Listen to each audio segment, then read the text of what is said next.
Hey, Jules Blessed Vegan, and as always, welcome to my channel. And for those of you who are new, I know you can benefit. Oh my gosh, people. I am struggling, okay? I am struggling. Like, seriously, I just have stuff in my head. I'm too much in my head. I'm not even doing as much as I need to be doing. Praise God, my food, I've been clean for the entire year. I've been clean all year. I can honestly say that. I'm so grateful for that. And of course, I'm using all my tools as my urge jar seriously is filling up. And mostly I've been keeping my monkey at bay. Right, Coconut? I don't like to shush people. I really don't. I want Coconut to be able to say her truth. You're welcome to say your truth. We'll get through it together. It's all good. Anyway, though, I've just been struggling. And I'm trying not to accidentally take other people's burdens on myself emotionally. My sister Vanessa is supposed to get out of the hospital tomorrow. And granted, she'll continue to have to do her therapy and everything as an outpatient. But she just wants to get home to family. And that's great. But today she totally had a major emergency with her heart, which they thought was from medication that they started her on yesterday. They had to do EKGs and x-ray and did all this stuff. It was crazy. And I'm so grateful that she's with us. She's starting to use her legs. She's going to be walking and God is on it, but it's not easy. And of all of my nieces and nephews that have COVID, they are all on the mend, all 6 of them. So I'm so happy for that. And of course, my niece Christine is walking with assistance, which is amazing. And Dean is completing sentences, okay? So God is on all of it. I can't help but feel for the thousands and thousands of people who are leaving the planet every day from COVID. And it's very frustrating because I get messages from people saying that the whole thing is fake, the government made it up, the numbers are fake. Well, the 4 family members of mine that have died, one of them only being 28 years old, are real, right? Those are completely real to me. And I know personally 11 more people who have died that just aren't family members. Those are all real to me. So it's just really interesting, but I'm accidentally letting that stuff weigh on me. I know I have to give it to God. I know that He is big enough to take it all. I know that God never sleeps. So that's great, which means I should. And thank God my husband Dale is feeling better. He was so insanely sick and we were afraid it was the COVID and his chest was a total wreck. And of course I was up several nights with him. And luckily the antibiotics and things have been working for him. He's getting his breathing back. He's still using an emergency inhaler, but who doesn't? To be fair. Luckily, it's not as often for me, but I always have to carry one. So some things are better. But while I was doing that, sometimes I questioned myself, like discounting my feelings. And do I have a right to feel this? And, why am I fretting about this and fretting about that and whatever? And so I've done several videos. If you go into Jules Blessed Vegan and you put feelings, you'll find several. And one of the things I learned in the 12 steps so long ago was that feelings weren't right or wrong, they just are. And that is okay to sit with your feelings. A lot of times feelings will come to us, just like phrases, just like temptation. It's nothing that we can block. It's spontaneous and it enters our realm of thinking. But it's what we do with it that matters, how we act on it that counts, right? And so this is another really good article. It's from Psychology Today. Can your feelings be wrong? Can your feelings be wrong? I came from a family that constantly told me I was wrong.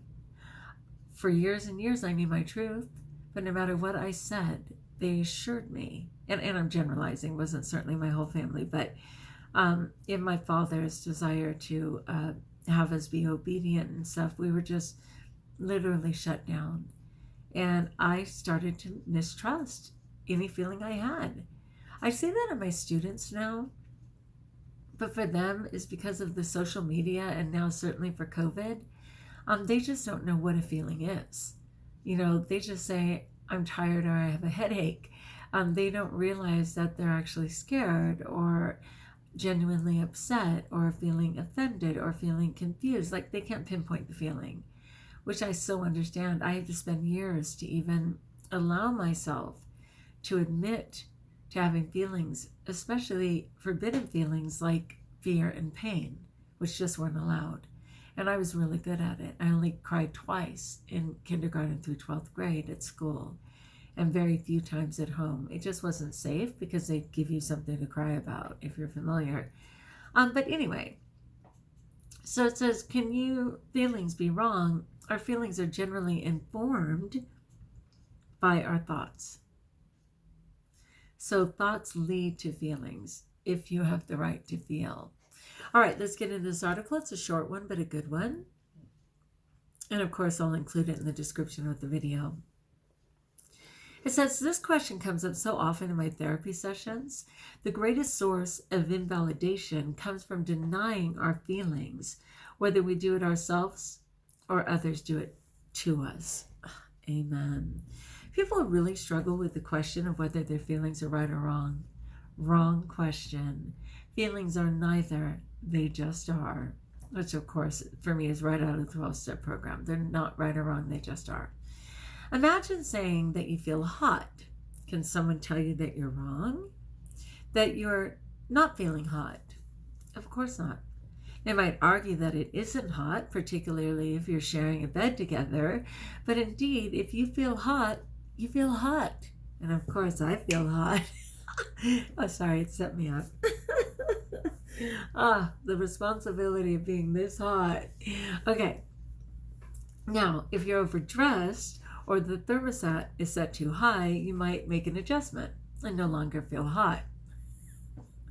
That would be a very sad day. I don't know where that hotness came from. It's just funny to me. Okay, stay focused, Juliana. Okay. In that case, what you're feeling changes. Similarly, if you feel angry, unloved, or disrespected, some meaningful communication might assist you to reconsider what you're feeling. Learning not to be reactive also helps in reframing what you're feeling. But this doesn't suggest that you weren't feeling what you were. Some people invalidate their own feelings by not trusting their emotions. In such cases, they are particularly prone to having others further this invalidation via their comments. This is a source of relationship conflict and damage. I so agree, and I so get it. I so get that circular pattern of, like when people will say, well, you said it about yourself first. I'm just like affirming what you said. Yeah, but how about I said it hoping that you would not affirm it, but contradict it and say, no, really, you're amazing. How about that?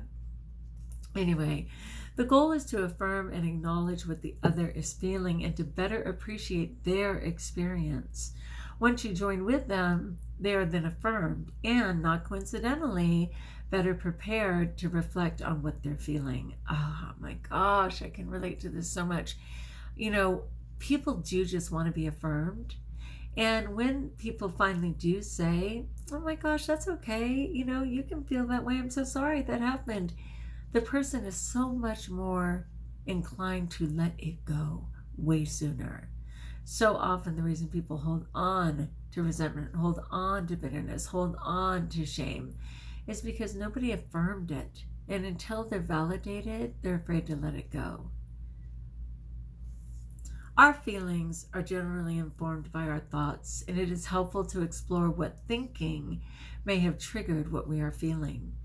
Ordinarily, when our thoughts shift, so do our emotions. They tend to act in concert with one another. Let me say that again. When our thoughts shift, so do our emotions. They tend to act in concert with one another. Don't judge your feelings. Note them and then self-reflect. They can't be wrong, but they can be reconsidered. How smart is that? They're not wrong, but might you reconsider them? I think I've been really good at reconsidering these so many times because there's so many things. The fact that I even have joy and express joy after how much I've been through is all this, all the ability to try and accept what is true for me in that moment and to pause a moment before acting on it. All right. I'm trying to debate, should I just read this cleanly for you? Yes, because I need to hear it again myself. Okay. This question comes up so often in many of my sessions. The greatest source of invalidation comes from denying our feelings, whether we do it ourselves or others do it to us. People really struggle with the question of whether their feelings are right or wrong. Wrong question. Feelings are neither. They just are. Imagine saying that you feel hot. Can someone tell you that you're wrong? That you're not feeling hot? Of course not. They might argue that it isn't hot, particularly if you're sharing a bed together, but indeed, if you feel hot, you feel hot. Now, if you're overdressed or the thermostat is set too high, you might make an adjustment and no longer feel hot. In that case, what you're feeling changes. Similarly, if you feel angry, unloved, or disrespected, some meaningful communication might assist you to reconsider what you're feeling. Learning not to be reactive also helps in reframing what we're feeling. But it doesn't suggest that you weren't feeling what you were. Some people invalidate their own feelings by not trusting their emotions. In such cases, they are particularly prone to having others further this invalidation via their comments. This is a source of relationship conflict and damage. The goal is to affirm and acknowledge what the other is feeling and to better appreciate their experience. Once you join with them, they are then affirmed and, not coincidentally, better prepared to reflect on what they're feeling. Our feelings are generally informed by our thoughts, and it is helpful to explore what thinking may have triggered what we are feeling. Ordinarily, when our thoughts shift, so do our emotions. They tend to act in concert with one another. Don't judge your feelings. Note them and then self-reflect. They can't be wrong, but they can be reconsidered. All right, I hope that touches you in some way. As always, if you like, join us if you haven't, subscribe. Let me know in the comments below how I may support you. What you think about that. Do you negate your feelings? One thing I was thinking about that when it was saying, you can consider a situation. It's absolutely true for you that you're hot, but might you consider taking your sweater off? Might you consider turning down the thermostat? Might you consider opening a window? Well, same thing when it comes to food addiction, right? And acting on food. Are you really hungry? First of all, I have no idea. You think you are. But one could argue that you are hungry in some capacity. Spiritually hungry, mentally hungry, right? There's other forms of hunger besides literal. And so might you consider what the trigger is that's making you hungry, evaluate whether it's an emotional or spiritual hunger versus physical, and then act to resolve it. But with the proper thing. Don't eat over a spiritual hunger. Don't eat over a mental hunger, right? Don't eat over fear-based hunger. Eat because you actually need to nourish your body. So that's an interesting one. I'll have to ponder that. All right, my friends, until we talk again, know that you are blessed.